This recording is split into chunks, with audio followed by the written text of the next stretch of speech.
ସୁଖ ହେଉ ଅବା ଦୁଃଖ କେବେ କାହା ଆଗରେ ବଖାଣିବ ନାହିଁ, କାରଣ ଗଛର ଛାଇ ଆଉ ମଣିଷର ହାଇରେ କେହି ବି ଉଧେଇ ନାହାନ୍ତି। ଜୀବନରେ ସଫଳ ହେବାକୁ ହେଲେ କଥା କମ୍ ଏବଂ କାମ ବେଶୀ କରନ୍ତୁ, କାରଣ ଏ ଦୁନିଆ ଶୁଣିବା ଅପେକ୍ଷା ଦେଖିବାକୁ ବେଶୀ ପସନ୍ଦ କରେ।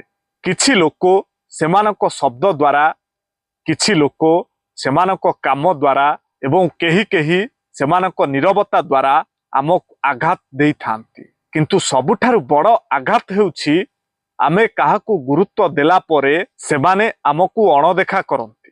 ଦିନେ ଅସ୍ତ ତ ସମସ୍ତଙ୍କୁ ହେବାକୁ ପଡ଼ିବ, ସେ ସୂର୍ଯ୍ୟ ହେଉ ଅବା ମଣିଷ। କିନ୍ତୁ ଧୈର୍ଯ୍ୟ ସୂର୍ଯ୍ୟଙ୍କ ଠାରୁ ଶିଖିବା ଉଚିତ, ଯିଏକି ଅସ୍ତ ହୋଇକି ବି ପ୍ରତ୍ୟେକ ଦିନ ନୂଆ ଆଶା ନେଇ ଉଦୟ ହୋଇଥାଏ। ଧନ ଏକ ଝଟକାରେ, ସୁନ୍ଦରତା ଏକ ରୋଗରେ ଓ ଇଜ୍ଜତ ଏକ ଭୁଲରେ ନଷ୍ଟ ହୋଇଯାଏ। ତେଣୁ ଜୀବନରେ କ'ଣ ପାଇଁ ଏତେ ଗର୍ବ ଆଉ ଅହଙ୍କାର? 100 କାମ ଛାଡ଼ି ଖାଇବା ଉଚିତ, 1000 କାମ ଛାଡ଼ି ସ୍ନାନ କରିବା ଉଚିତ, 1,00,000 କାମ ଛାଡ଼ି ଦାନ କରିବା ଉଚିତ ଏବଂ କୋଟି କୋଟି କାମ ଛାଡ଼ି ଈଶ୍ୱରଙ୍କୁ ସ୍ମରଣ କରିବା ଉଚିତ। ଜଣେ ବ୍ୟକ୍ତିଙ୍କ କଥା ପ୍ରତି ନୁହେଁ, ତାଙ୍କ ଉଦ୍ଦେଶ୍ୟ ପ୍ରତି ଧ୍ୟାନ ଦିଅନ୍ତୁ। କେତେକ ଆପଣଙ୍କୁ ଗାଳି ଦେଇ ଆପଣଙ୍କର ଭଲ ଚାହାନ୍ତି, ଆଉ କେତେକ ହସି ହସି ଆପଣଙ୍କର ଚେର କାଟନ୍ତି।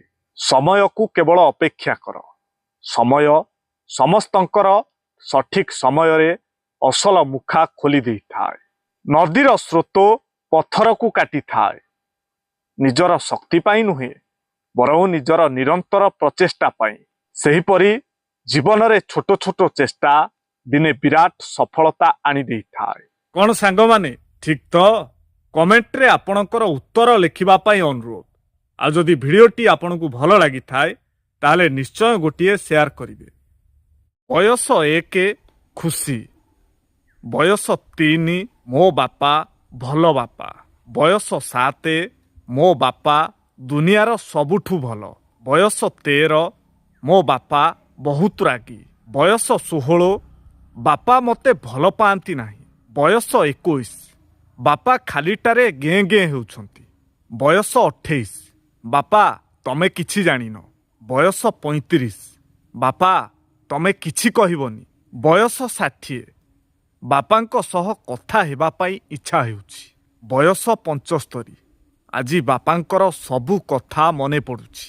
ମଣିଷ ଜନ୍ମ ହୋଇଛେ ମାନେ ସମସ୍ତେ ଏହି ବାଟରେ ଯିବା, ସେଥିପାଇଁ ସମସ୍ତେ ନିଜ ବାପା ମାଆଙ୍କ ଯତ୍ନ ନିଅନ୍ତୁ, ନହେଲେ ଆପଣଙ୍କ ସାଙ୍ଗରେ ବି ଏହା ହୋଇପାରେ। କ'ଣ ସାଙ୍ଗମାନେ, ଠିକ୍ ତ? କମେଣ୍ଟରେ ଆପଣଙ୍କର ଉତ୍ତର ଲେଖିବା ପାଇଁ ଅନୁରୋଧ। ଆଉ ଯଦି ଭିଡ଼ିଓଟି ଆପଣଙ୍କୁ ଭଲ ଲାଗିଥାଏ ତାହେଲେ ନିଶ୍ଚୟ ଗୋଟିଏ ସେୟାର କରିବେ।